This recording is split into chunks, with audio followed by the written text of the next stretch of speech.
Boa noite, Dom. Meu nome é Mara. Desde muito cedo percebi que meus pais, Diana e Leandro, me tratavam de um jeito bem diferente do que faziam com a minha irmã, Clarice. Embora eu tenha nascido apenas cerca de 2 anos antes dela, cresci acostumada a receber elogios, carinho e presentes que para mim já pareciam rotina.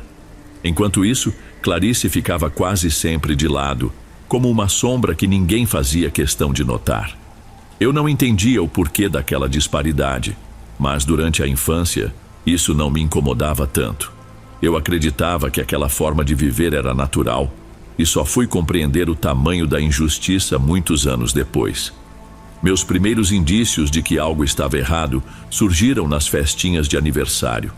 Em minhas comemorações, a casa ficava cheia de balões, salgadinhos e docinhos. Familiares e amigos traziam presentes e meus pais se mostravam radiantes de orgulho.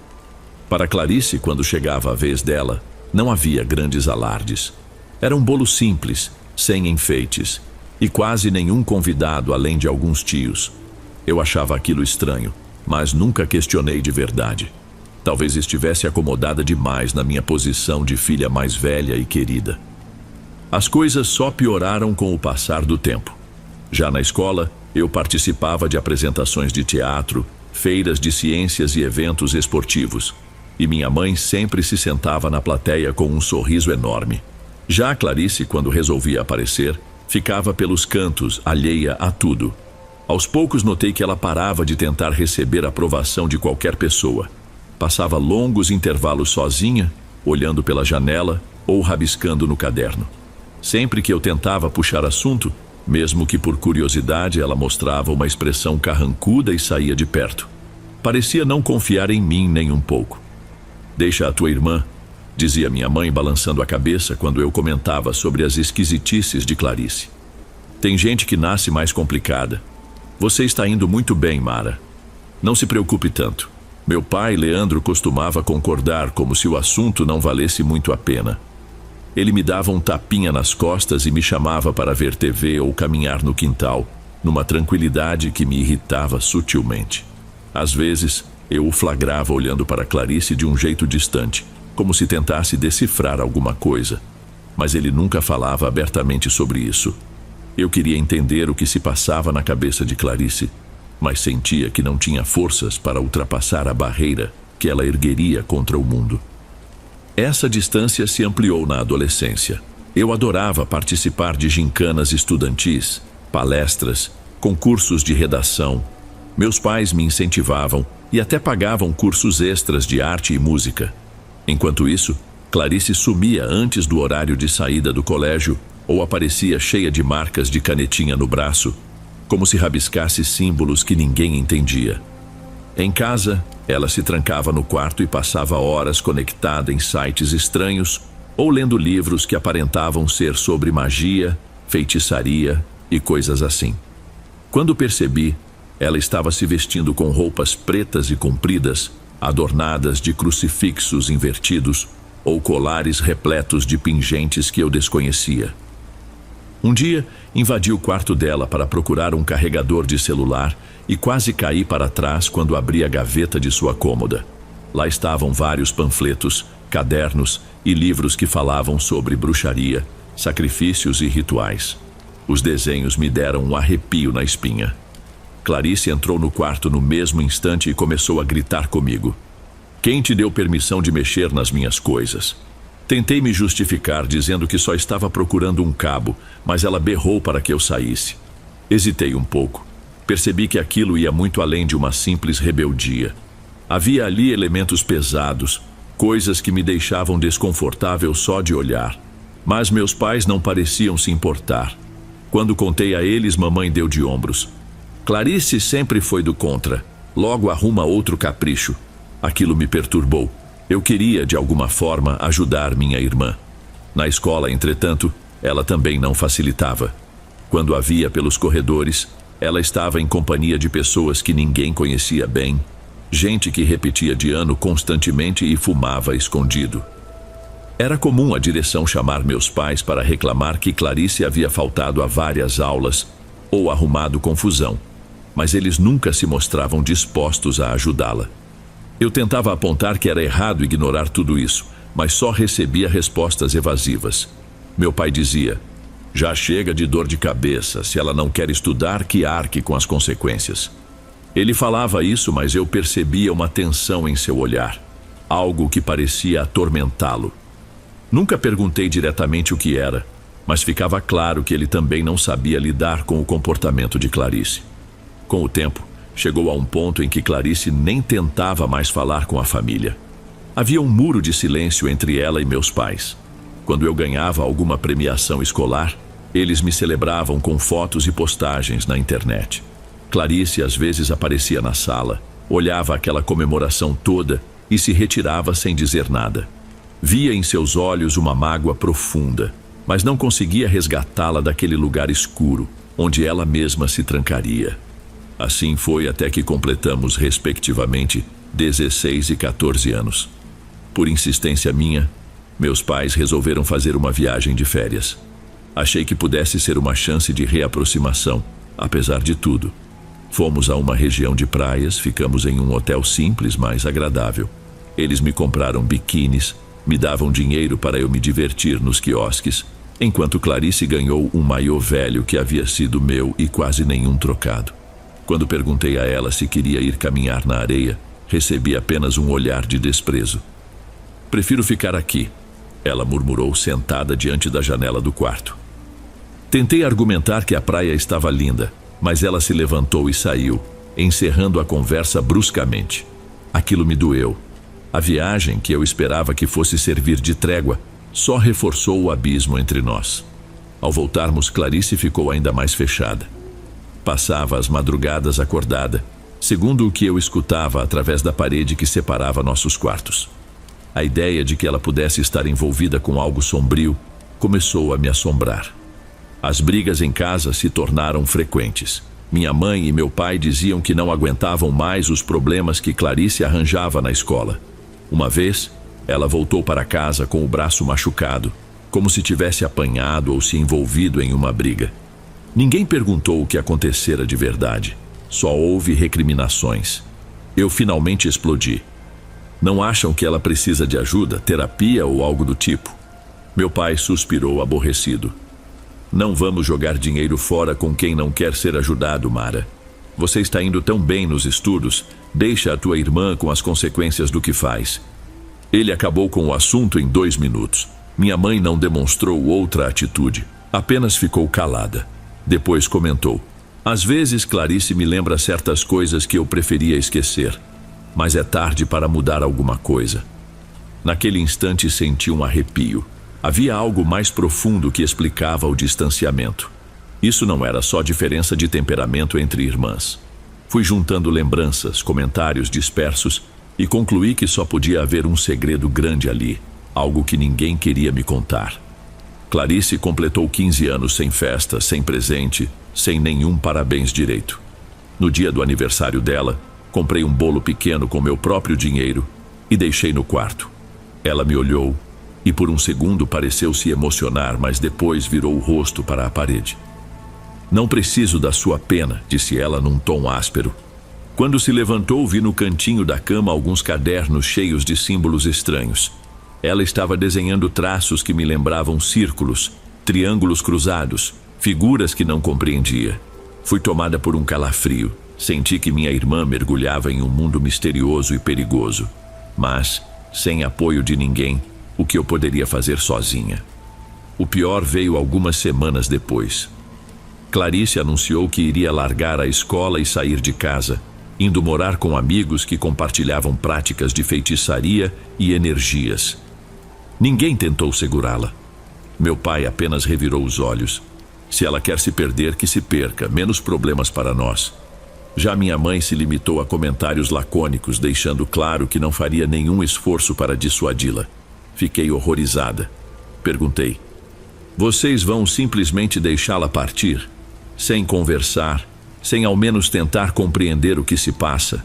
Minha mãe deu de ombros e meu pai foi para o quintal fumar. No dia em que Clarice fez as malas, uma mochila velha e uma bolsa rasgada, tentei me despedir de forma mais afetuosa. Parecia a última chance de dizer a ela que eu realmente me importava. Ela, porém, passou por mim sem sequer me encarar. Saiu da casa e desapareceu. Meus pais não demonstraram arrependimento algum. Eu me tranquei no quarto e chorei. Havia algo muito errado nessa postura fria. Tive a certeza de que existia um passado oculto que explicava tanta indiferença. Comecei a investigar. Perguntei aos meus avós maternos que moravam em um pequeno sítio. Na primeira vez em que toquei no assunto, eles trocaram olhares preocupados e disseram que não queriam falar mal de ninguém. Senti que sabiam de algo, mas preferiam calar. Com meus avós paternos, Maurício e Celina, não foi muito diferente. Fui visitá-los certo fim de semana, perguntando por que meus pais desprezavam Clarice a ponto de deixá-la ir embora sem protestar. Meu avô Maurício me lançou um olhar severo e murmurou: Clarice sempre foi diferente. Já a minha avó Celina fingiu não ouvir, mudando rapidamente de assunto. Saí de lá ainda mais determinada a buscar respostas. Conversei também com meus tios, primos, mas todos evitavam tocar no cerne da questão. Foi só com uma prima mais velha que tive uma pista relevante. Ela contou que, em uma das conversas entre os adultos, ouviu menções a um homem terrível que marcara a vida da minha mãe e que, de algum modo, isso estaria ligado à gravidez de Clarice. Fiquei perplexa. E se Clarice fosse fruto de uma violência que minha mãe sofrera no passado? Aquilo não saía da minha cabeça. Com coragem redobrada, confrontei minha mãe na cozinha quando estávamos a sós. Mãe, eu sei que Clarice não é filha do papai. Ouvi pessoas comentando coisas estranhas. Você precisa me explicar o que aconteceu de verdade. Não é normal uma família ter tamanha indiferença. Minha mãe tremia enquanto enxugava a louça. Negou tudo, dizendo que eu inventava bobagens. Mas, ao mesmo tempo, as mãos dela estavam trêmulas e o olhar distante, como se tentasse conter lágrimas. Pouco depois, pediu que eu subisse para o meu quarto, encerrando o papo. Aquilo só aumentou minha ansiedade. Senti que estava perto de desenterrar um segredo grave que explicaria a dor de Clarice. De alguma forma, também me senti culpada por ter recebido tanta atenção enquanto minha irmã era excluída. Eu me perguntava se poderia ter feito algo para aproximá-la de mim. Certa noite decidi que não descansaria até encontrar Clarice para falar pessoalmente. Consegui contato com um colega dela, que me forneceu o endereço onde ela estava morando com outras pessoas. Não era um bairro muito seguro. Peguei um ônibus e desci a algumas quadras do local. Bati em uma porta de ferro já tarde da noite e um rapaz que mal me olhou abriu caminho para mim. Entrei em uma sala cheia de velas, livros desgastados e cheiro de incenso. Reconheci Clarice sentada num sofá rasgado, mexendo em um celular antigo. Ela ergueu os olhos e, ao me ver, ficou surpresa, mas não agressiva. "O que você quer?" ela perguntou sem rodeios. Expliquei que vinha investigando o motivo pelo qual nossos pais a tratavam daquela forma tão injusta. Falei também que desconfiava que houvesse um segredo antigo, possivelmente algo a ver com sua origem. A princípio, Clarice riu, dizendo que não tinha mais paciência para assuntos de família, mas acabou confessando que sempre desconfiou de não ser filha legítima de Leandro. O que ela não entendia era por que nossa mãe a rejeitava, se ela não tinha culpa de nada. Prometi que, quando descobrisse toda a verdade, contaria a ela. Antes de ir embora, arrisquei um abraço. Ela não retribuiu exatamente, mas também não se afastou. Voltei para casa com o coração acelerado e pouco tempo depois, consegui enfim a confirmação que tanto temia. Foi através de uma conversa com uma das minhas tias que se compadeceu da minha angústia e me contou a verdade. Minha mãe, quando jovem, havia sido vítima de abuso por parte de alguém próximo. O resultado dessa violência foi a gravidez de Clarice. Meu pai, apaixonado, decidiu assumir a situação, mas nunca conseguiu lidar realmente com o trauma. Pior, minha mãe, sempre que olhava para Clarice, lembrava-se daquele momento horrível. Por isso, mantinha distância emocional, embora não a culpasse diretamente. Então algo me corroeu por dentro. Quem tinha sido o agressor? Perguntei diretamente à minha tia, mas ela disse que não podia afirmar com certeza. Sentia que havia mais detalhes sórdidos. Precisava descobrir. Confrontei minha mãe de novo, dizendo que sabia do abuso. Ela chorou, negou, pediu que eu não mexesse nesse passado. Senti que ela estava quase cedendo. Até que por fim ela admitiu. O autor do crime fora alguém da própria família do meu pai. Gelei, perguntando se tinha sido algum tio, primo ou até mesmo um amigo próximo. Ela me olhou de um jeito que me fez sentir um calafrio. Foi Maurício, murmurou quase sem voz. Teu avô paterno. O mundo pareceu desabar sob meus pés. Como assim? Meu avô Maurício, aquele senhor sério, que vivia sentado na varanda do sítio e raramente demonstrava emoção, ele havia atacado minha mãe e a deixado grávida. Parecia impossível. Mas o olhar arrasado de mamãe não deixava dúvidas. Descobri que ela nunca teve coragem de denunciar, que temia perder meu pai, temia a reação de toda a família. Havia também a vergonha que a consumia, aquela marca terrível que a impedia de amar Clarice como deveria. E papai nunca soube disso? Perguntei com a garganta seca. Ele preferiu acreditar que eu tinha sido atacada por um estranho, um homem que nunca seria encontrado. Minha mãe respondeu. Achei melhor assim, não queria arruinar todos, mas cada vez que olho para Clarice me lembro... Aquela noite foi terrível. Não preguei os olhos. No dia seguinte corri até a casa de Clarice. Contei tudo. Ela ficou paralisada e, embora seu rosto demonstrasse dor profunda, não derramou lágrimas na minha frente. Apenas disse com voz firme: chega de fugir. Vou tirar satisfações com esse desgraçado. Tentei alertá-la de que seria perigoso enfrentar vovô Maurício sem ter um plano. Ela me ignorou. Disse que precisava olhar nos olhos dele e perguntar por que fez aquilo, como pôde cometer um ato tão sujo. Apesar do medo, fui com ela. Pegamos um ônibus até o sítio onde meus avós moravam. Minha avó Celina nos recebeu surpresa. Falou que meu avô estava convalescendo de uma gripe forte, mas bastava chamá-lo. Clarice não titubeou. Eu mesma chamo. Entramos na pequena casa e encontramos meu avô sentado num sofá velho, enrolado em um cobertor. Ele franziu o senho ao ver Clarice. Eu sentia o coração na boca. Ela não fez introduções. Por que estragou a vida da minha mãe? Por que me pôs no mundo se não me queriam? Ele hesitou, balbuciou algo incompreensível. Minha avó apareceu na porta, já com o rosto em pânico. Clarice não baixou a voz. Vovô Maurício, nós sabemos o que você fez anos atrás. Acha que pode continuar vivendo em paz depois de tudo? O choque tomou conta dele. Eu esperava que negasse ou fizesse algum escândalo, mas ele se limitou a baixar a cabeça. Minha avó começou a tremer, sem saber o que fazer. Ele abriu a boca, como se fosse falar algo, e parou. A cena era sufocante.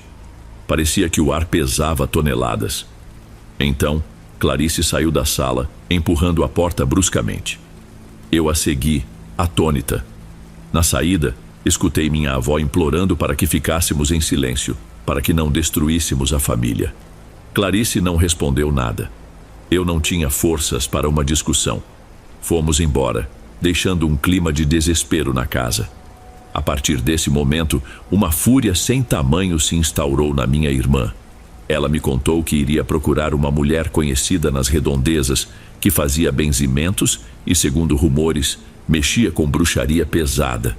Eu tinha medo daquele caminho, mas não queria abandoná-la. Me sentia responsável, em parte, por seu sofrimento.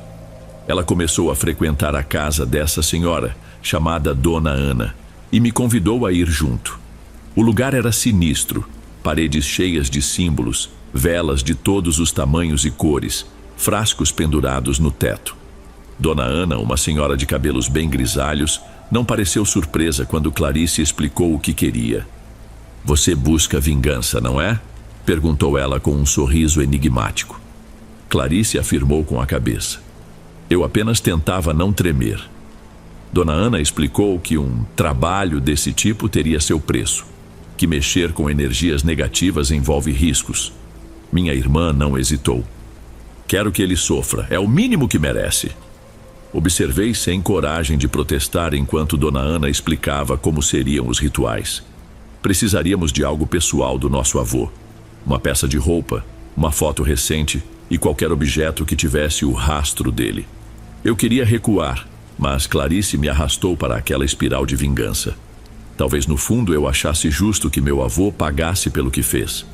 Lembrei-me de nossa mãe, de como ela vivia acuada, chorando sem poder desabafar, e da infância miserável que Clarice teve. Foi assim que em uma tarde voltamos sorrateiramente ao sítio dos avós. Eles estavam numa visita ao médico, pelos rumores que escutamos na vizinhança. Entramos no quarto deles, vasculhamos as gavetas e pegamos uma camisa de lã que sabíamos ser de meu avô. Vasculhei também uma caixinha de fotografias e achei uma imagem de poucos meses atrás, em que ele aparecia sentado no quintal, com expressão séria. Aquilo me deu calafrios. Fomos embora antes que qualquer vizinho notasse. Nos dias que se seguiram, Dona Ana nos ensinou a preparar velas, óleos e a fazer preces estranhas em uma língua que eu não entendia.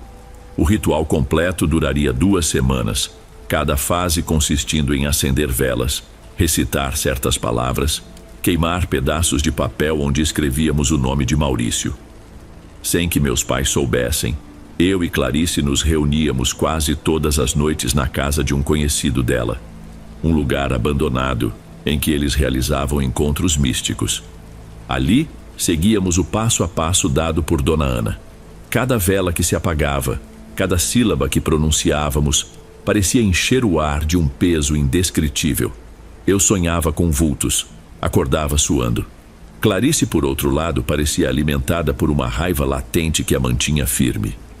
Passada uma semana, minha avó Celina ligou para minha mãe, aflita, dizendo que meu avô estava tendo pesadelos constantes, acordando gritando, reclamando de dores inexplicáveis pelo corpo.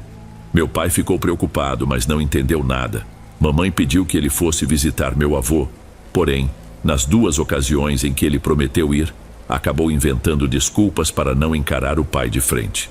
Suspeitei que meu pai guardasse uma desconfiança antiga, mas não queria admitir. Eu sabia o que estava acontecendo, mas não tinha coragem de contar a verdade. Clarice, quando soube, quase sorriu. É só o começo. Então continuamos o ritual.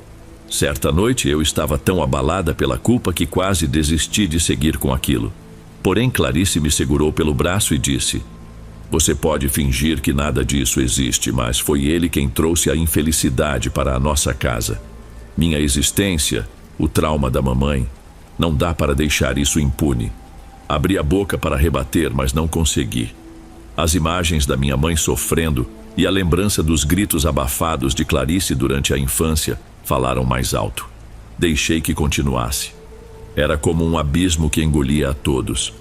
Pouco tempo depois fomos convocadas ao sítio pela minha avó, que implorava ajuda, porque meu avô não conseguia levantar da cama, tinha hematomas misteriosos, febres que vinham e iam sem explicação.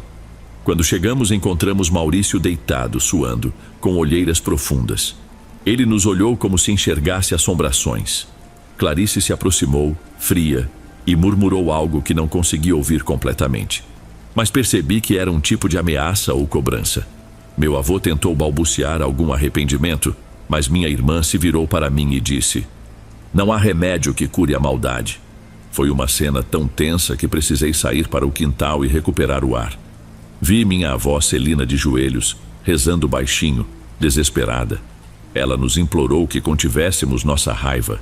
Disse que meu avô estava pagando pelos pecados, que não deveríamos contar nada ao meu pai, pois isso o destruiria. De fato, papai continuava na ignorância, sem saber do abuso. Acreditava que o pai dele estava com alguma doença rara. Mamãe permanecia silenciosa, igualmente abalada.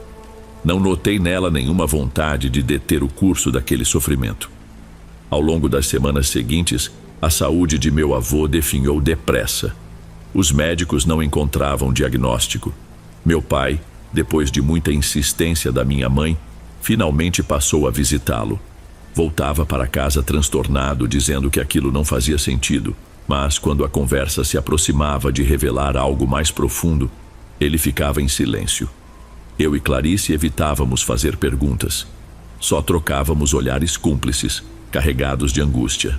Apesar da revolta e de tudo que ele causara, ver meu avô daquele jeito também me trazia uma sensação perturbadora. a certeza de que estávamos brincando com algo perigoso. Havia sim uma parte de mim que desejava que ele pagasse pelos crimes, mas ao mesmo tempo, o medo de ultrapassar todos os limites me consumia. Pouco antes de completar as 2 semanas de ritual, Clarice avisou que aquela seria a última noite de feitiços, o ápice do trabalho. Trêmula, fui com ela até o local isolado, carregando o que restava do material. Dona Ana nos esperava de semblante grave. Fizemos tudo conforme as instruções, sem nenhuma manifestação sobrenatural explícita, mas com o coração tomado por uma tensão sufocante. Quando terminamos, senti como se um peso enorme desabasse sobre mim. Clarice, por outro lado, parecia tomada por uma calma sombria. Não celebrava, mas estava firme. Na manhã seguinte recebemos o telefonema. Meu avô tinha falecido de forma súbita. Meu pai, desesperado, disse que ele teve uma crise aguda de algo que ninguém soube definir. Nem os médicos do hospital rural souberam explicar direito. A família reuniu-se para o enterro. Minha avó Celina chorava sem parar. Mal conseguia se manter de pé. Meu pai estava incrédulo, repetindo que Maurício não tinha histórico de doenças graves. Mamãe assistia ao funeral à distância, com olhos marejados, mas sem externar muito. Já Clarice tinha o rosto pálido e uma expressão que misturava culpa e alívio.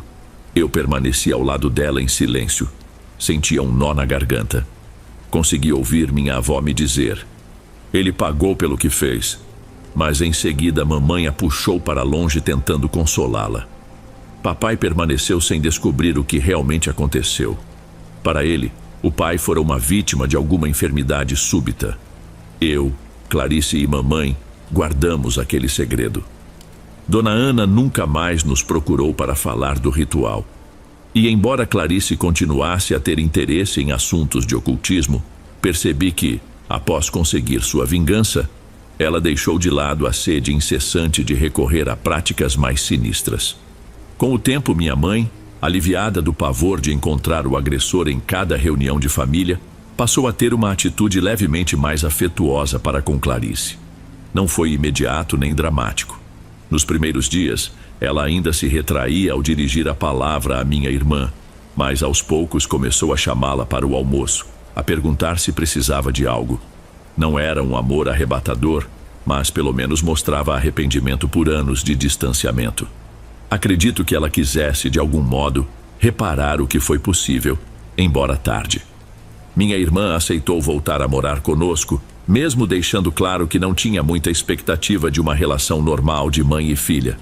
Retomou os estudos, ainda que sem grande entusiasmo, mas foi o suficiente para evitar o rumo autodestrutivo que trilhava.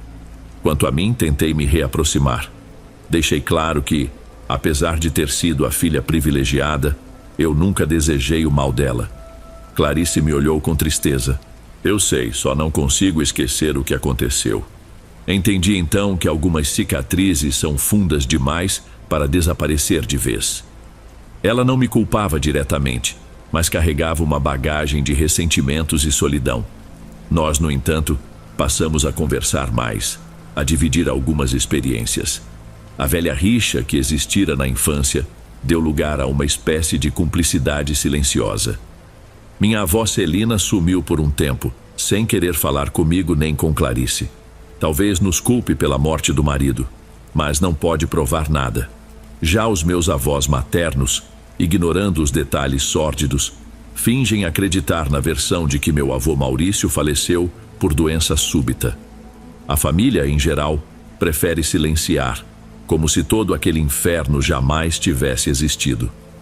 Meu pai até hoje não sabe que Clarice era, na verdade, filha de seu próprio pai. Nunca desconfiou a fundo, ou se desconfiou, preferiu não enxergar. No fim de tudo, retomei minha rotina. Segui estudando, me formei, mas com uma marca que me acompanhará pela vida inteira. Sempre que me lembro do rosto de Maurício, tomado de terror no leito, me pergunto se fizemos a coisa certa. Será que poderíamos ter resolvido de outro jeito?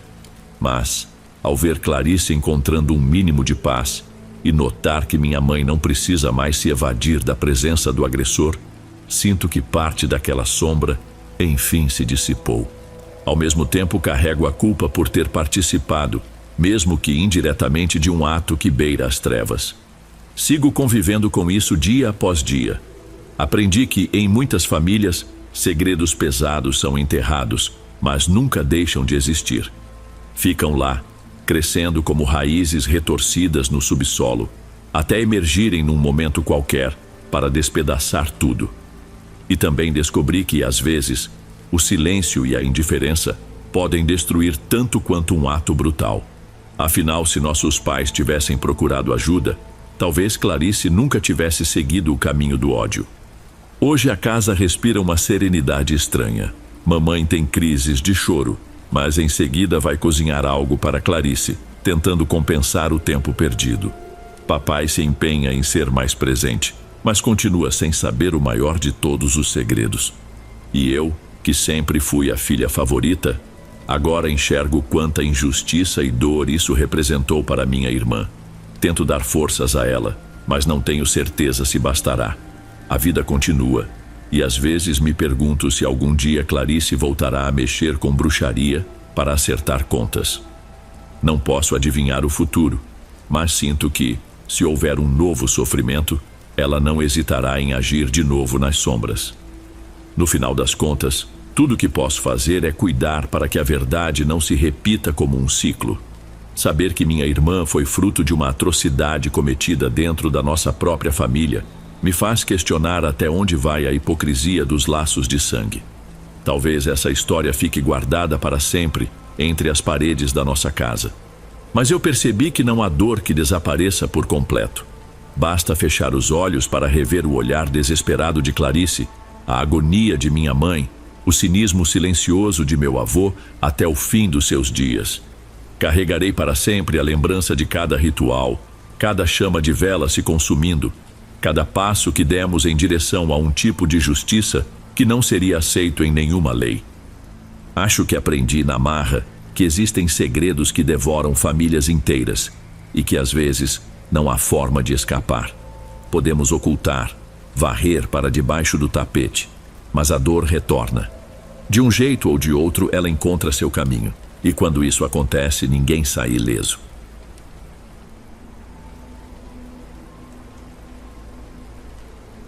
Antes de irmos para o próximo relato, se você é novo por aqui, não se esqueça de se inscrever no canal e ativar o sininho para receber as próximas histórias. Sua presença é importante e seu apoio é essencial. Bem, vamos continuar.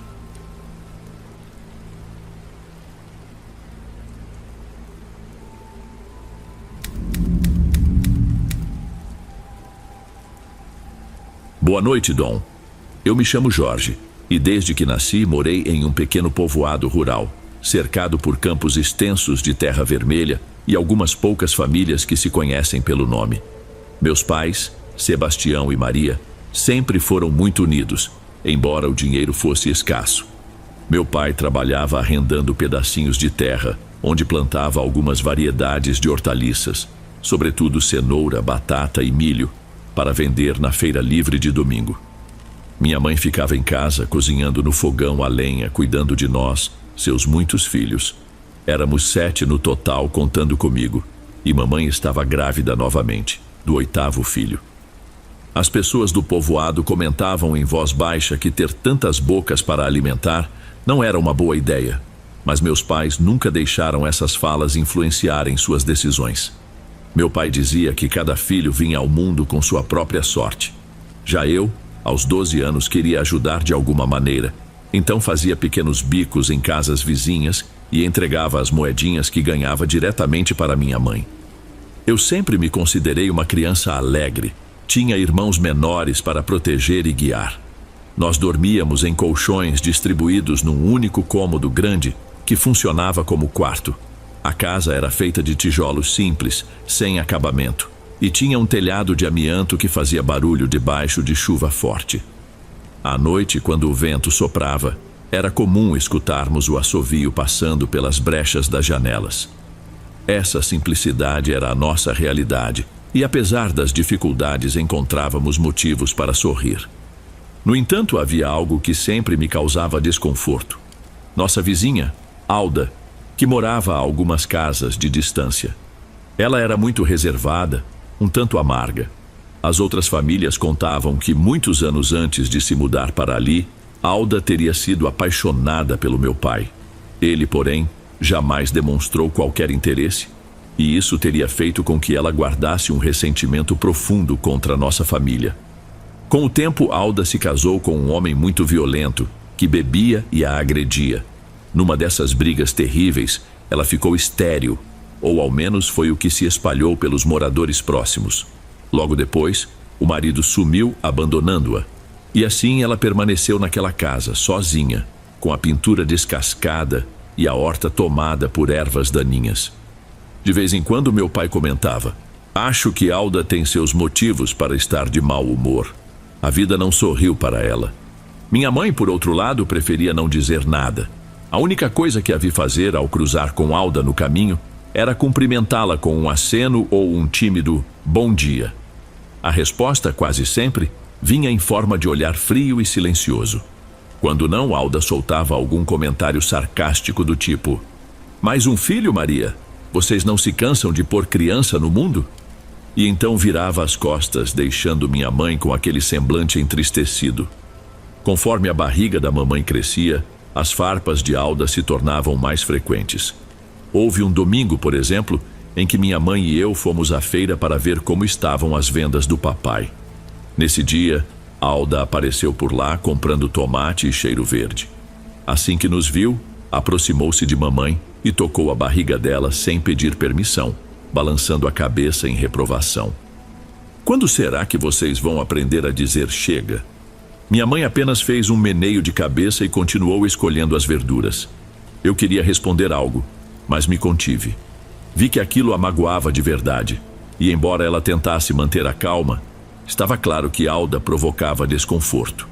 Nas semanas que se sucederam, papai continuou levantando de madrugada para trabalhar nos campos. Eu ia para a escola de manhã, e à tarde ajudava uma senhora chamada Dona Neuza, que tinha uma vendinha de mantimentos e precisava de alguém para varrer o chão, organizar sacos de arroz ou pesar feijão no balcão. Era pouco, mas tudo que eu ganhava, eu entregava à mamãe. Certa vez, Dona Neuza puxou assunto sobre Alda, enquanto organizávamos sacos de farinha. "Você sabia, Jorge, que a Alda já tentou ter filhos, mas nunca conseguiu? Andam dizendo que ela arrumou um jeito de, como posso dizer, mexer com umas coisas estranhas para não ver ninguém mais feliz do que ela." Dona Neuza me fitou com um olhar preocupado, como se temesse ter ido longe demais nos comentários. Eu apenas concordei com a cabeça e mudei de assunto, embora aquilo tivesse me deixado inquieto.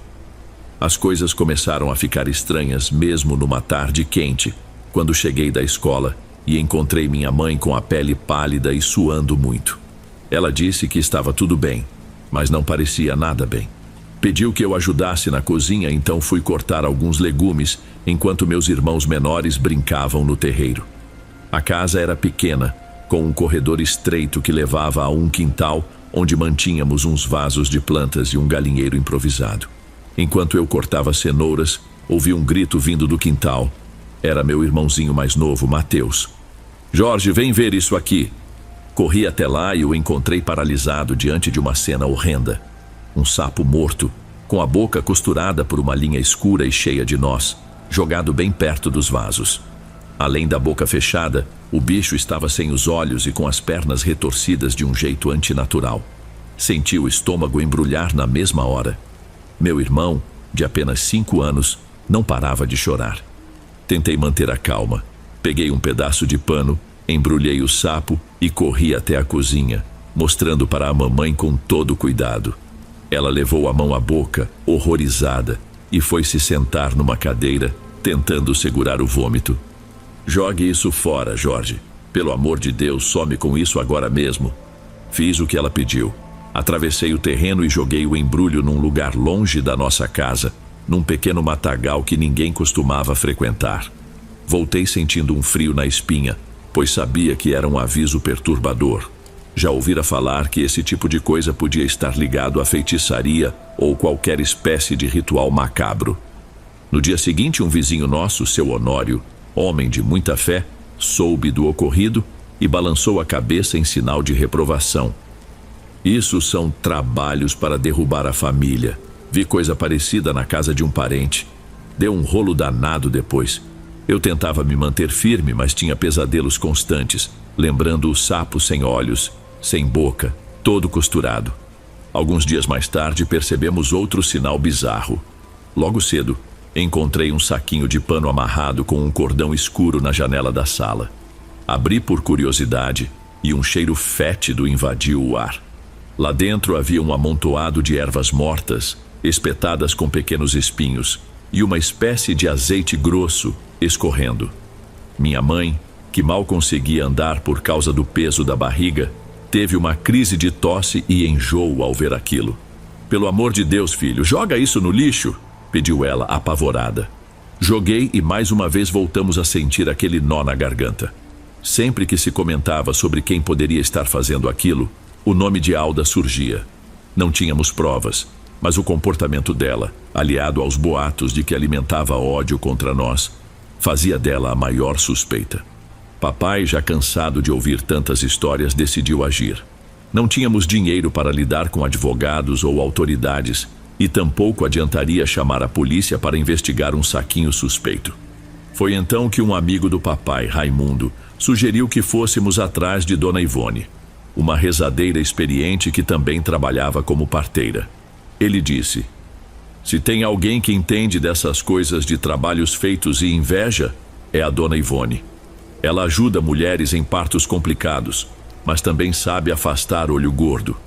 Não tínhamos outra opção, então papai e mamãe concordaram que, assim que a gravidez estivesse mais avançada, contaríamos com os serviços da rezadeira.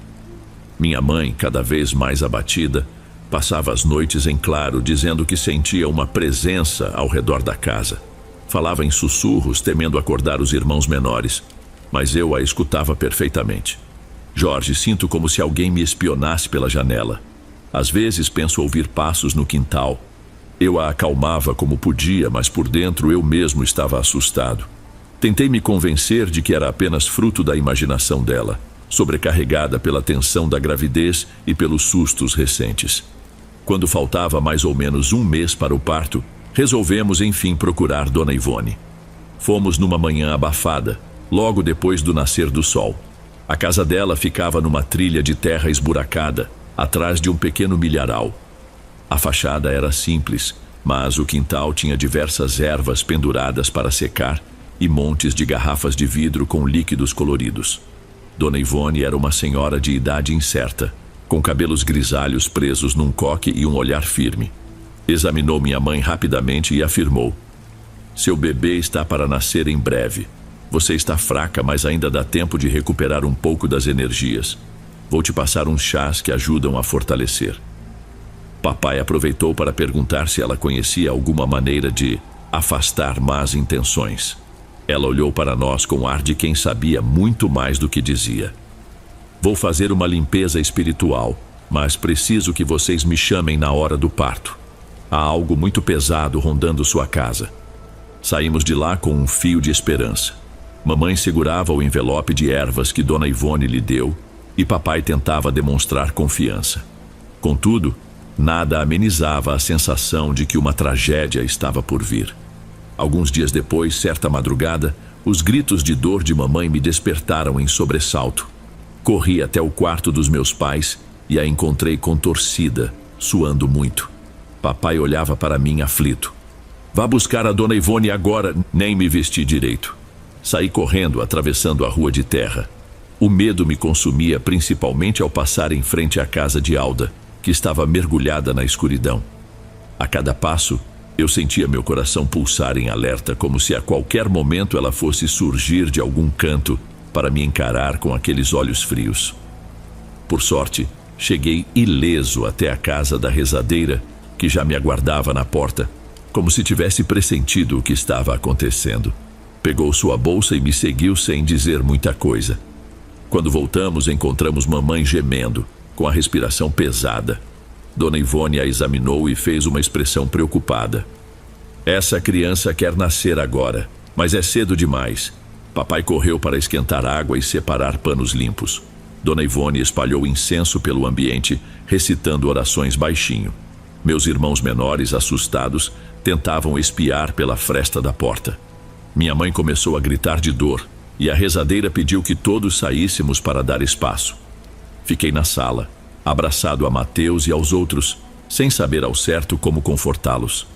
A chuva veio de repente batendo forte no telhado e o vento parecia que iria arrancar as telhas a qualquer instante. Soprava tão intenso que a porta da sala bateu com força, fazendo tremer as paredes de tijolo. A tempestade se misturava aos gritos de mamãe e às rezas de Dona Ivone. "Força, Maria, força!" ouvi a voz firme da rezadeira. Permaneci imóvel em silêncio, torcendo para que tudo corresse bem. Mas havia um ar sufocante na casa, como se uma sombra densa pairasse sobre nós. Em dado momento, os gritos cessaram. Ficou tudo em silêncio absoluto, exceto pelo barulho da chuva e do vento. Tomei coragem e abri a porta do quarto devagar. A cena que vi me marcou para sempre. Mamãe estava deitada com o rosto pálido e marcado pela dor. Papai segurava a mão dela, o semblante repleto de desespero.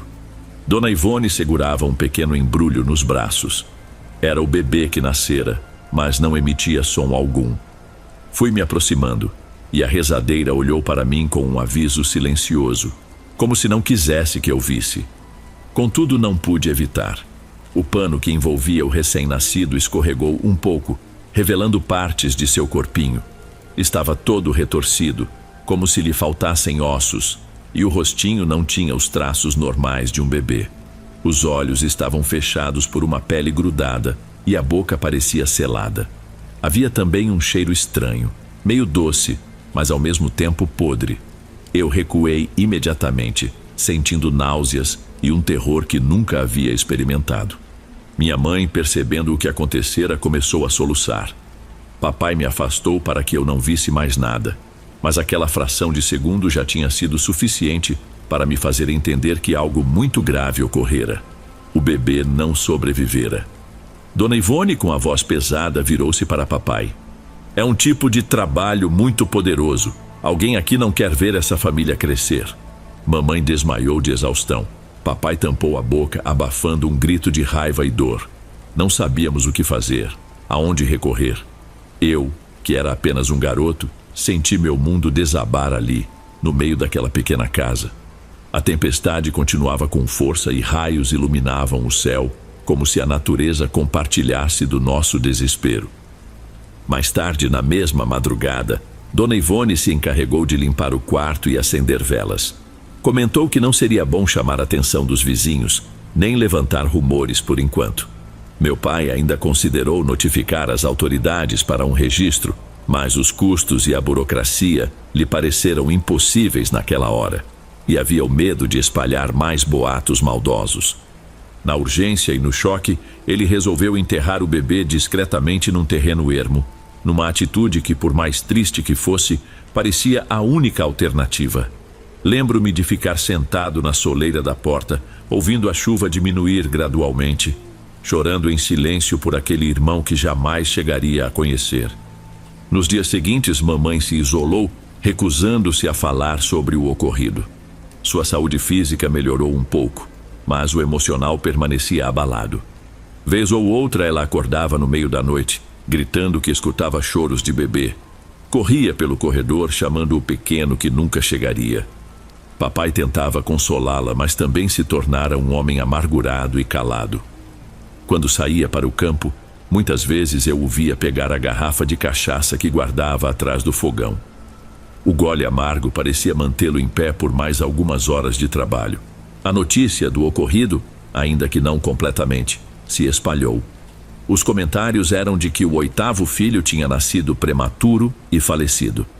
Porém, alguns sabiam da história de feitiçaria que rondava nossa casa e apontavam Alda como responsável. A cada vez que cruzávamos com ela, sentíamos uma tensão quase palpável. E o mais surpreendente, Alda passou a se comportar de modo diferente. Algumas vezes tentava até sorrir, embora fosse um sorriso vazio que deixava a gente ainda mais desconfiado. Dona Ivone nos visitou algumas vezes, fazendo orações e benzendo mamãe com ramos de arruda e alecrim. Explicou que o mal que foi lançado pode se reverter para quem o enviou, principalmente se a família atingida recorresse a práticas de limpeza espiritual. Eu não entendia completamente como aquilo funcionava, mas o jeito como ela falava deixava claro que a pessoa que fizera tanto mal poderia acabar pagando um preço alto. Não demorou muito para que o povoado comentasse outra novidade. Alda, supostamente estéril, estava grávida. Foi um choque para todos, e eu não consegui deixar de pensar na suposta reversão do que Dona Ivone falava. Alguns moradores diziam que talvez ela nunca tivesse sido estéril de fato, apenas tivera dificuldade para engravidar no passado. Outros garantiam que havia algo sobrenatural envolvido. De qualquer modo, as pessoas ficavam assustadas, perguntando-se como Alda, que dizia não poder ter filhos, agora exibia uma barriga crescente. Ao mesmo tempo, boatos corriam de que o homem que morava com ela tinha ido embora, abandonando-a tão logo soube da gravidez. A história parecia se repetir de forma trágica. Enquanto isso, mamãe tentava retomar uma rotina mínima, cozinhando o feijão e o arroz de cada dia, lavando roupa no tanque improvisado no quintal. Eu a ajudava sempre que possível, mas via em seu olhar uma tristeza perene. Papai, por sua vez, voltava ao campo antes mesmo de o sol nascer e chegava à noite, exausto, quase sem trocar palavras. Em algum canto do coração havia uma chama de raiva que ele direcionava a Alda, mas também de culpa. Afinal, achava que poderia ter feito algo para proteger a mãe e o bebê. Os meses se arrastaram. Alda aparecia pouco na rua, como se estivesse envergonhada ou temendo julgamentos. Houve dias em que eu a avistava da janela, segurando a barriga já bastante saliente, e ela me olhava de relance. Seu rosto estava ainda mais pálido, os cabelos desgrenhados. Parecia bem diferente da mulher que outrora nos lançava olhares desafiadores. Não dava para saber se ela se arrependia do que fizera ou se guardava ainda mais rancor. Até que, numa manhã abafada, acordamos com um falatório na rua. Os poucos vizinhos estavam reunidos em frente à casa de Alda, que se encontrava de porta fechada e janelas trancadas. Uma senhora idosa dizia sentir um cheiro podre vindo lá de dentro. Os homens mais corajosos forçaram a fechadura até arrombá-la. Papai e eu chegamos perto, curiosos, e ao mesmo tempo apavorados com o que descobriríamos. O odor era tão insuportável que muitos taparam o nariz ou recuaram de nojo. Foi quando lá dentro encontraram Alda no chão da cozinha, morta havia vários dias. Pelo estado de decomposição, parecia ter caído de repente e batido a cabeça em alguma quina. Não havia ninguém para socorrê-la, e ela simplesmente ficou ali, estendida, enquanto o corpo apodrecia sob o calor sufocante. Soubemos também que o bebê em sua barriga não resistiu. Uma tragédia sem tamanho. Vários dos que entraram na casa passaram mal, e a notícia se alastrou rapidamente. Uns diziam que aquilo era justiça divina, outros, mais piedosos, rezavam pela alma da mulher. Eu, por minha vez, não conseguia deixar de lembrar das palavras de Dona Ivone. O mal, quando lançado contra inocentes, volta ao emissor de maneira implacável. O sepultamento de Alda foi rápido e silencioso. Quase ninguém compareceu, tirando alguns curiosos e as autoridades responsáveis por registrar o óbito. Ninguém falava abertamente da possibilidade de feitiçaria, mas era um pensamento que pairava no ar. Algumas semanas depois, a casa dela foi posta à venda, e logo apareceu uma família de fora, que aparentemente desconhecia todo aquele passado, para comprar o imóvel. Mamãe não fez nenhum comentário grande a respeito de Alda, mas percebi que durante alguns dias ela voltou a ter pesadelos. Papai, por sua vez, deu a entender que o assunto estava encerrado. Ainda assim, todos nós carregávamos a lembrança do bebê que nasceu naquela tempestade e, principalmente, as marcas do rancor que nos cercou por tanto tempo. Com a morte de Alda, a rotina do povoado começou lentamente a retornar ao que era antes, mas o silêncio que ficava era quase palpável.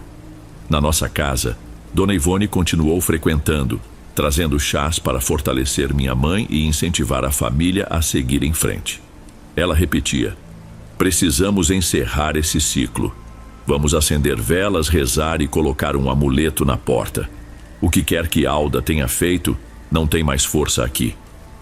Papai aceitou a sugestão e numa noite tranquila, espalhamos água benta pelos cantos do quintal e posicionamos uma pequena guirlanda de ramos na entrada. Mamãe chorou discretamente durante o ritual, lembrando do nosso bebê que se foi. Mesmo assim, pude sentir um certo alívio em seus olhos, como se finalmente estivéssemos nos despedindo de todo aquele horror. Os meses foram passando e nossa vida seguiu. Eu voltei a estudar e a ajudar na vendinha de Dona Neuza. Meus irmãos aos poucos voltaram a brincar, ainda que com certo cuidado para não mexer em lugares mais afastados do quintal. Papai se dedicou ao plantio e mamãe retomou seu jeito carinhoso com todos, embora jamais voltasse a ser exatamente a mesma. Por vezes, eu a encontrava sentada no banquinho do quintal, olhando o céu, pensativa. Então me aproximava, tentava conversar, mas ela se limitava a segurar minha mão, agradecendo pela companhia. Certa vez perguntei a ela se ainda ouvia choros de bebê na calada da noite. Ela apenas fez que não com a cabeça, com lágrimas se formando nos cantos dos olhos. Preferi não insistir, mas entendi que ela guardava dentro de si uma ferida profunda. Talvez nunca cicatrizasse por completo, mas, pelo menos, a dor havia acalmado. Quando me lembro de tudo, parece um pesadelo distante. O sapo mutilado, o saquinho de pano, o parto aterrador, a morte de Alda. Entretanto, ainda carrego na memória a certeza de que a inveja e o rancor podem conduzir as pessoas a atos terríveis, e que o mal, de um jeito ou de outro, encontra caminho de volta a quem o espalha. Não é uma lição que me agrade aprender, mas é algo que me faz valorizar a união da minha família e o cuidado mútuo. Afinal, mesmo rodeados de escassez, tínhamos um ao outro. E foi essa união que nos impediu de afundar de vez numa espiral de dor. Às vezes, quando saio para ajudar papai a colher milho, vejo o sol despontando no horizonte e penso nos dias sombrios que vivemos. Ninguém mais comenta sobre Alda, como se fosse uma história velha que não merece lembrança, mas eu não esqueço. As marcas deixadas por aquele feitiço e pela raiva cega ainda vivem na minha memória. Um aviso silencioso de que certas fronteiras da maldade não devem ser cruzadas. E principalmente, de que não se deve subestimar o poder de um coração tomado pela inveja.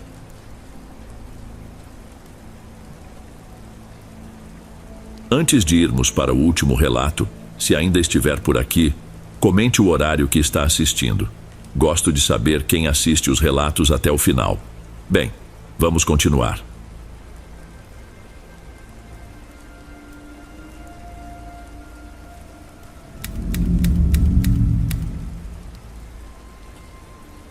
Eu nunca pensei que meus dias simples, pautados pelo esforço e pela honestidade, fossem tomar um rumo tão incerto e carregado de inquietação. Sempre acreditei que as contas se pagavam com trabalho duro e que não existiam atalhos que valessem a pena. Com pouco estudo e sem grandes oportunidades, passei a vida pulando de emprego em emprego, tentando manter a dignidade enquanto as contas e os imprevistos se multiplicavam. Quando a realidade se tornou insuportável e a falta de perspectiva me jogou num canto sem saída, conheci uma pessoa que prometeu mudar tudo. Hoje, olhando para trás, percebo que meu pior erro foi ter aceitado aquele convite. Eu me chamo Rafael e desde cedo ouvi dizer que só consegue algo quem tem contatos ou quem arrisca a própria sorte além dos limites.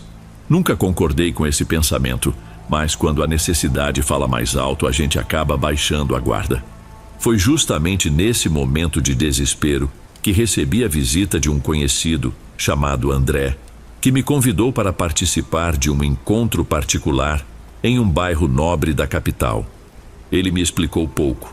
Disse que pessoas influentes estariam presentes e que, se eu fosse sagaz, poderia sair de lá com alguma proposta que me ajudasse a dar um salto financeiro. Não perguntei muitos detalhes, pois a fome e a pilha de boletos sobre a mesa gritavam mais forte do que o bom senso. Na data marcada, uma noite de sexta-feira, me vesti com a roupa mais apresentável que tinha. Era um terno usado que comprei em uma liquidação, mas ainda assim me deixou com a sensação de ser alguém minimamente respeitável. Peguei um ônibus e depois caminhei por ruas bem iluminadas até chegar a um prédio antigo, porém muito bem conservado.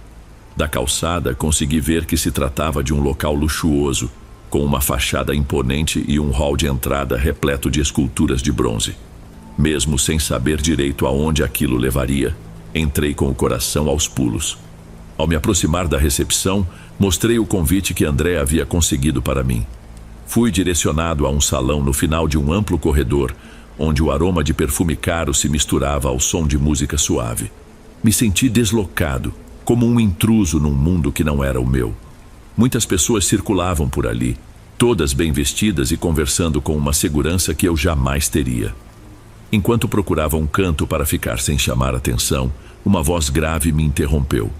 Você deve ser o Rafael. Soube que estava procurando uma oportunidade melhor na vida. Virei-me e deparei com um homem de meia idade, vestindo um terno impecável. Ele tinha um semblante sério e uma postura confiante. Percebi de cara que não era alguém comum. Recompus-me para tentar responder à altura. Sim, me falaram que aqui talvez fosse um lugar de oportunidades. O senhor deve ser? Ele me ofereceu a mão com um leve sorriso. Meu nome é Rock, mas não se prenda a formalidades. Vamos conversar um pouco? Meio sem escolha, concordei.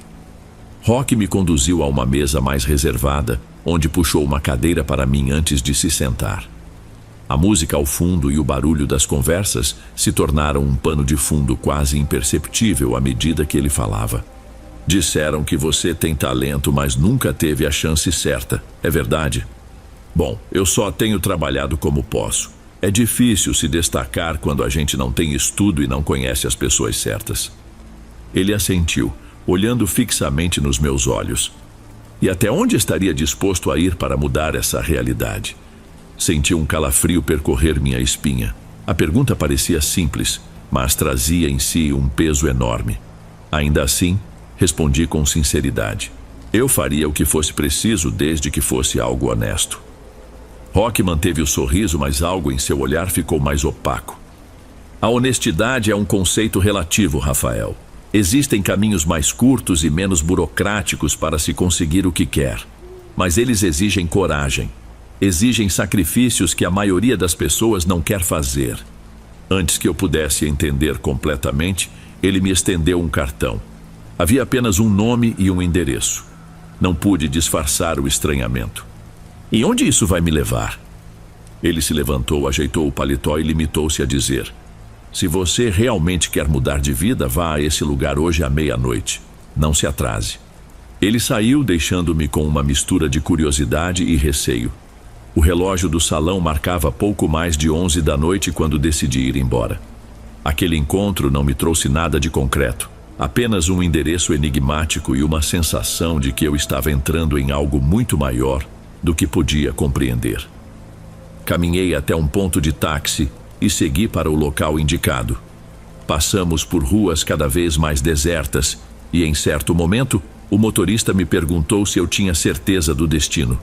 Apenas confirmei com a cabeça, mesmo sem ter certeza de nada. Chegamos a uma estrada escura que saía dos limites urbanos e avançava por uma região com poucas casas e terrenos vazios. Por fim, avistei um portão de ferro. Pagando o motorista com as últimas notas que me restavam, desci do carro e observei a área ao redor. Arbustos altos, um caminho de terra mal iluminado e, ao fundo, um casarão antigo, aparentemente bem conservado apesar do ar sombrio. O portão se abriu com um rangido, convidando-me a entrar. Com passos cuidadosos, segui até a porta principal que estava entreaberta. Empurrei-a com cautela. Um corredor extenso se revelou, iluminado por lâmpadas de tom amarelado. Logo vi Rock parado ao fundo me esperando. Ele ergueu o braço para me cumprimentar. Fico feliz que tenha vindo. Entrei sem saber direito o que dizer. Havia poucas pessoas no casarão e todas pareciam envolvidas em conversas discretas.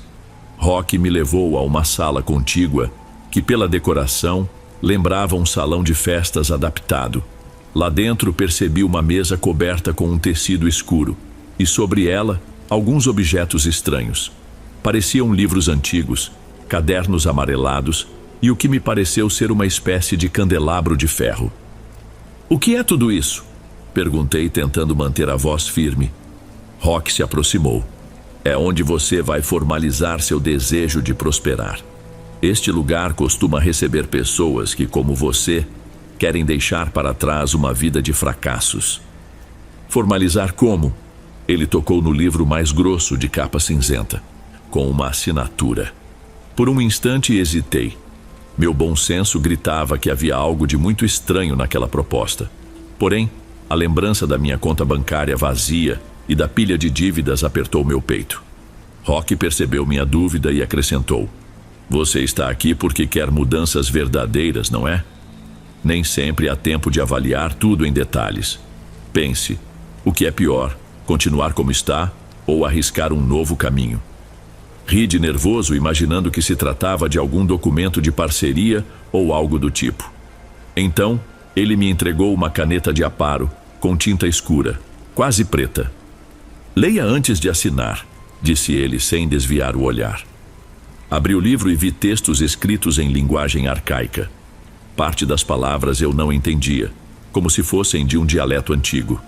Meu nome, no entanto, estava ali, claramente impresso na página que Rock me indicou. O medo começou a se instalar, mas ao mesmo tempo, a fome, as contas e o futuro incerto pesavam mais. Ainda relutei por alguns segundos, questionando intimamente se deveria mesmo fazer aquilo. Por fim, assinei com a mão trêmula, sem saber exatamente o que estava fazendo. O silêncio que se seguiu foi perturbador. Senti um leve zumbido nos ouvidos, como um vácuo que engole o som do ambiente. Rock fechou o livro com cuidado e me cumprimentou. "Agora você faz parte de algo maior. Vou mandar que entrem em contato. Por hoje pode ir descansar." Não tive coragem de perguntar mais nada. A sensação de algo fora do comum me acompanhava enquanto eu deixava o casarão. Peguei um ônibus de volta ao centro, tentando racionalizar o que acabara de acontecer. Adormeci tarde naquela noite, com o pensamento dividido entre a esperança de um futuro melhor e o receio do que, de fato, eu tinha acabado de assinar. O estranho é que, na manhã seguinte, me deparei com o primeiro sinal de um benefício inesperado.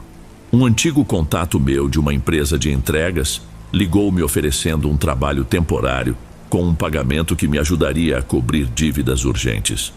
Era pouca coisa, mas me deu um alívio que eu não via há tempos.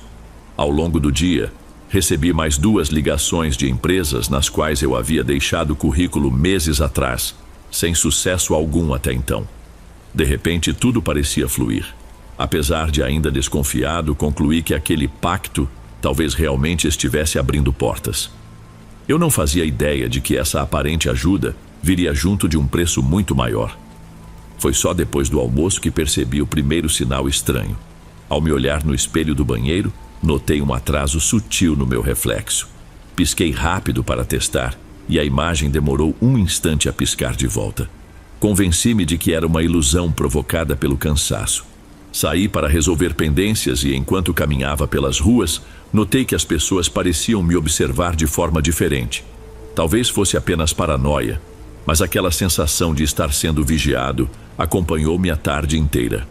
Ao entardecer, enquanto aguardava o ônibus num ponto, senti o celular vibrar. Era uma mensagem de um número desconhecido. "Rafael, não tente se esquivar das condições. Sua assinatura não pode ser revertida." Fiquei paralisado encarando o visor do aparelho. Até respondi, perguntando quem era, mas não houve retorno. Achei prudente apagar a mensagem, mas é claro que eu não esqueci o que estava escrito. Começava ali o meu martírio. Aos poucos, as anomalias foram se acumulando. Meu reflexo continuava a exibir comportamentos sutilmente fora de sincronia. Em ocasiões rápidas, achei ter visto meu rosto no vidro das janelas sorrir de uma maneira que eu não havia feito. Uma noite, na televisão da sala, a imagem congelou, exibindo por alguns instantes um trechinho de um jornal antigo, como se o tempo tivesse dado um salto para trás. Nem todos perceberiam algo tão sutil, mas eu estava com os nervos à flor da pele e notei cada detalhe. Ainda assim, continuei levando a vida. Precisava fingir normalidade no trabalho. Meus colegas notavam que eu estava mais calado, mas ninguém ousava perguntar muito.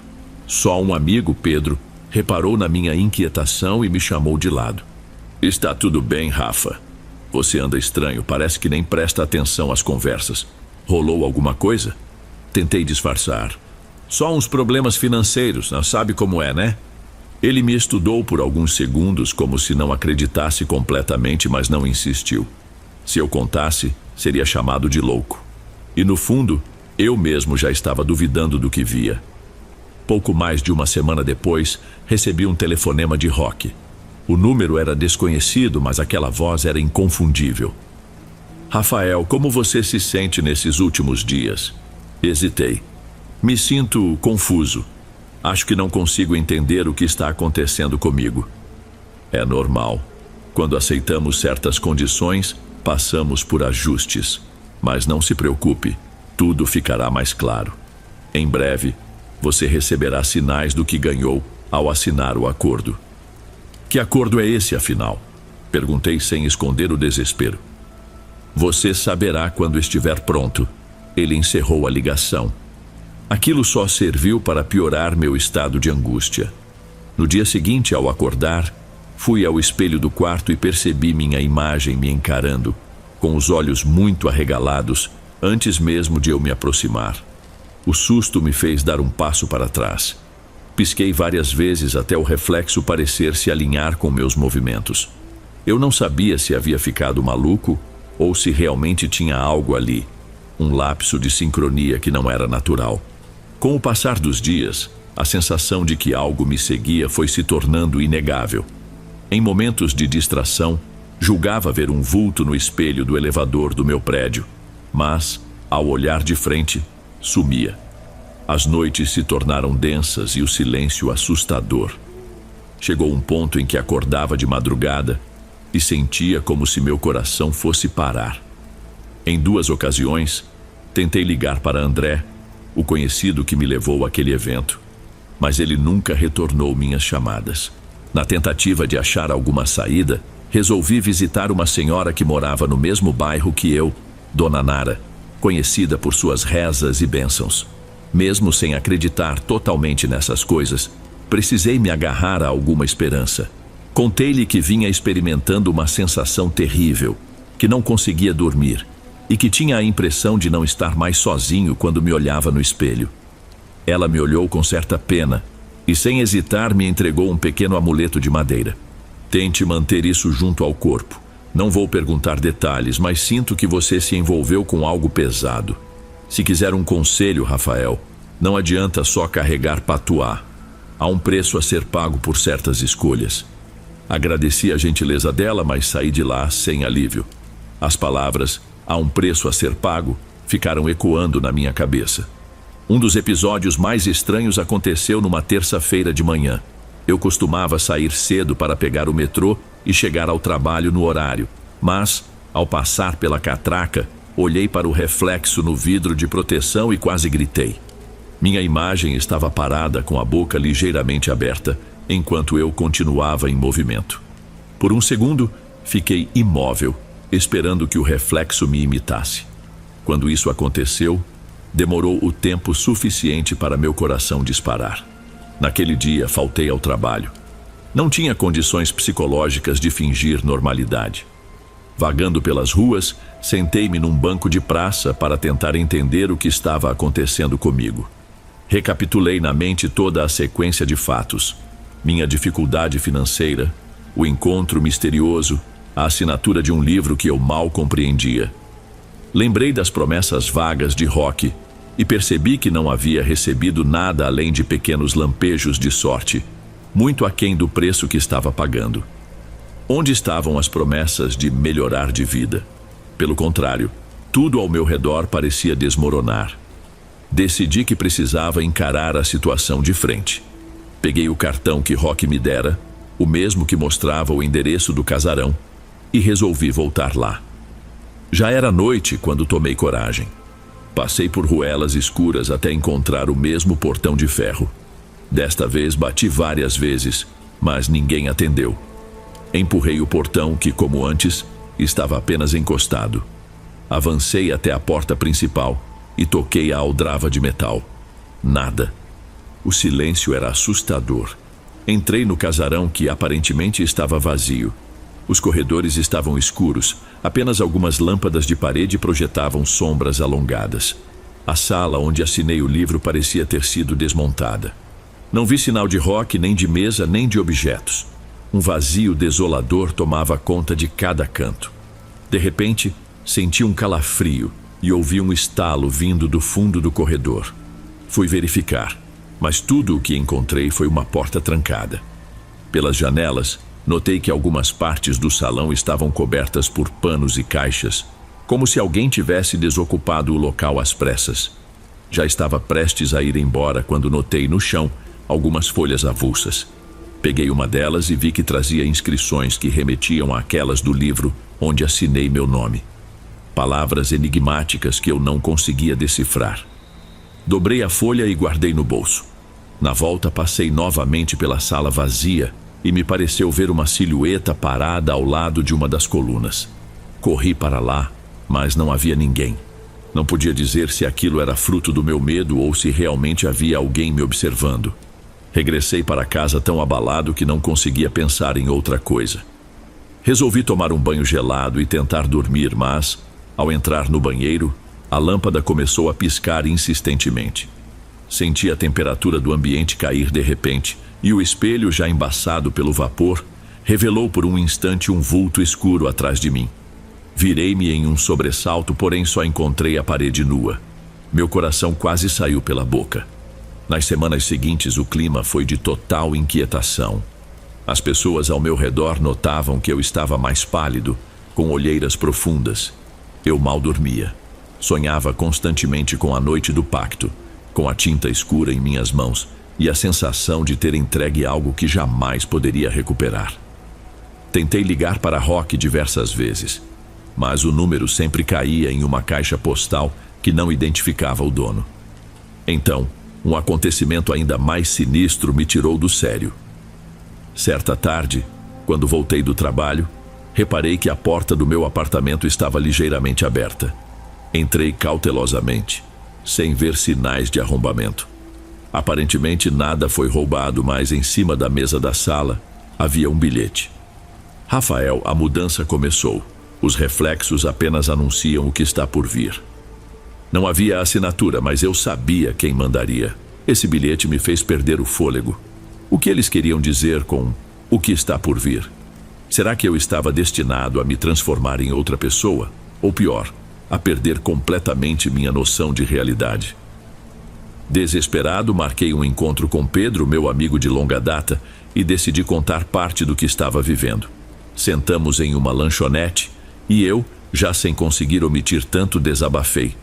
Cara, não sei como te explicar. Eu assinei um negócio, só que não era um contrato comum. E desde então vejo coisas estranhas no espelho. Meu reflexo age como se fosse outra pessoa. Ele me olhou incrédulo. Rafa, está tudo bem com você? Você andou bebendo? Não, nada disso. Falei ofegante com a voz falhando. Eu acho que preciso de ajuda, mas não sei a quem recorrer. Pedro tentava ser racional.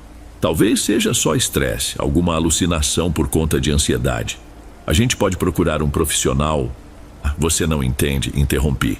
É algo diferente de tudo o que já vivi. Ele me apertou o ombro. Vamos resolver, fique calmo, você não está sozinho. Agradeci o apoio, mas sabia que nem Pedro nem ninguém conseguiria compreender a profundidade do que estava acontecendo. Nos dias seguintes, tentei seguir o conselho dele e procurei um psicólogo, mas cada vez que tentava descrever meus sintomas, acabava me sentindo mais confuso e tomado pelo medo de ser diagnosticado como alguém em surto. Não era delírio.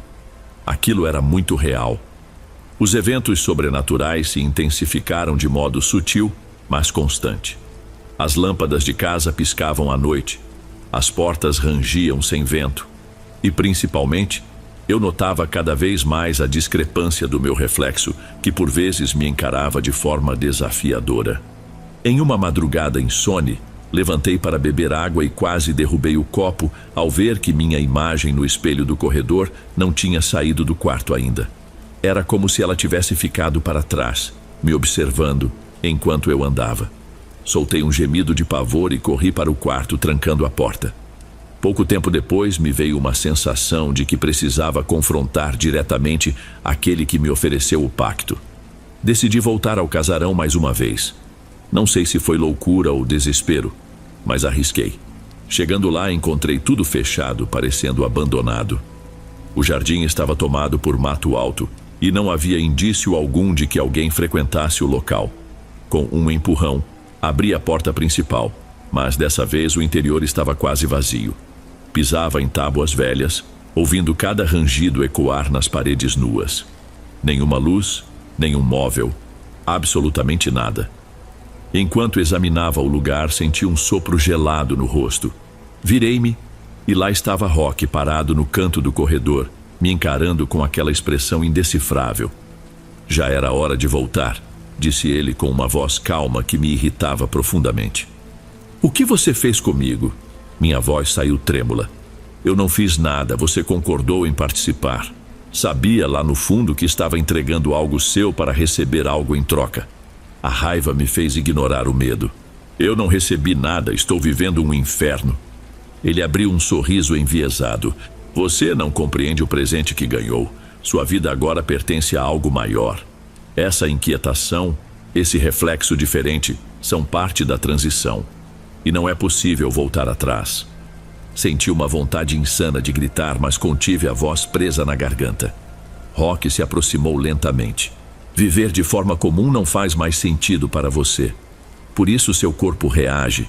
Sua alma cobra o preço do que foi negociado. Eu não quero mais isso, balbuciei. Não há mais o que querer. O pacto selou seu destino. Ele então deu as costas, caminhando para um cômodo lateral, onde se dissipou como uma sombra que se confunde com a escuridão. Acenei a lanterna do meu celular na direção, mas não encontrei mais ninguém. O desespero tomou conta de mim. Tudo o que queria era acordar daquele pesadelo.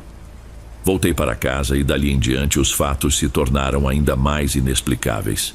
Meu corpo passou a me pregar peças.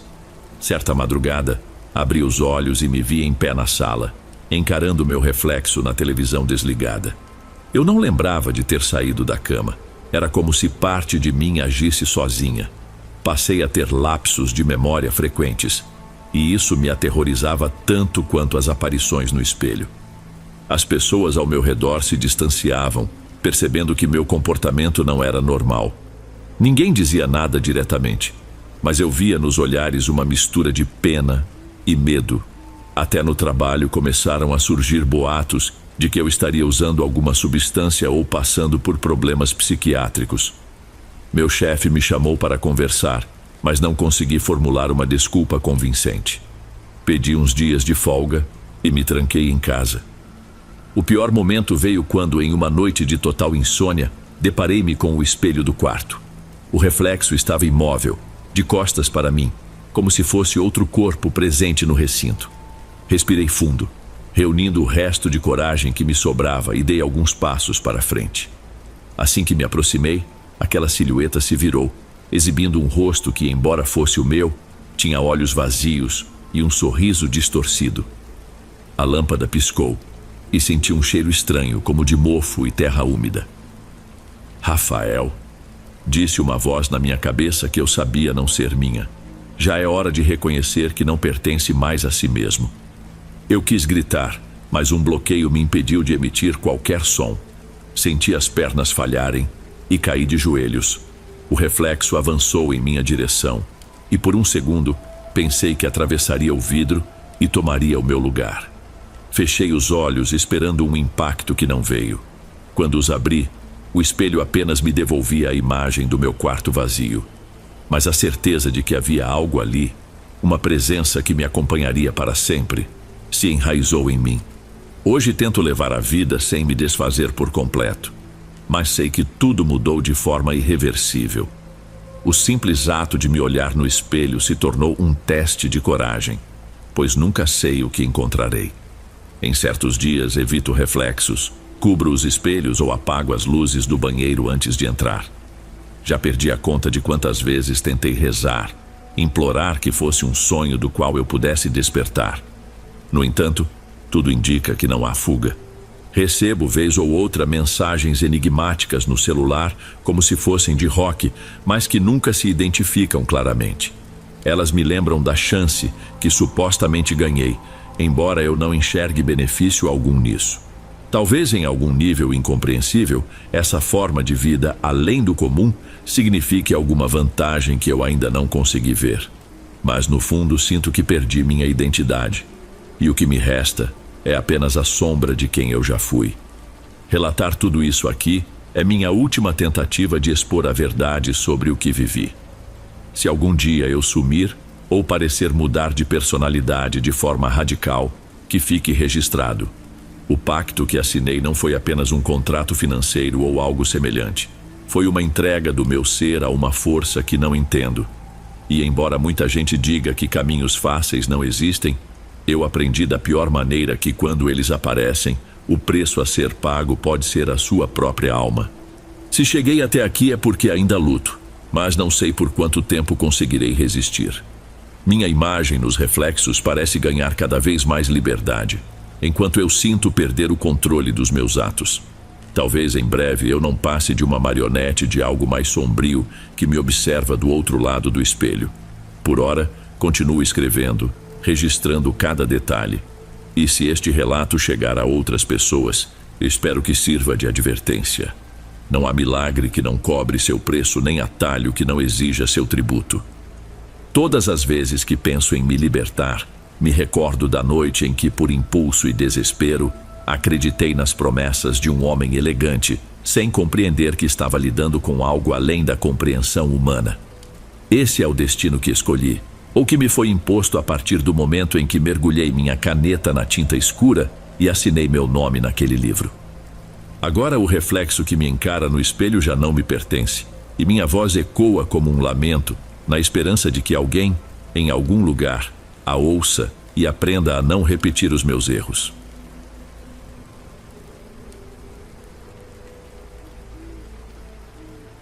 Ei pessoal, obrigado por ouvirem. Clique no sininho de notificações para ser alertado de todas as futuras narrações.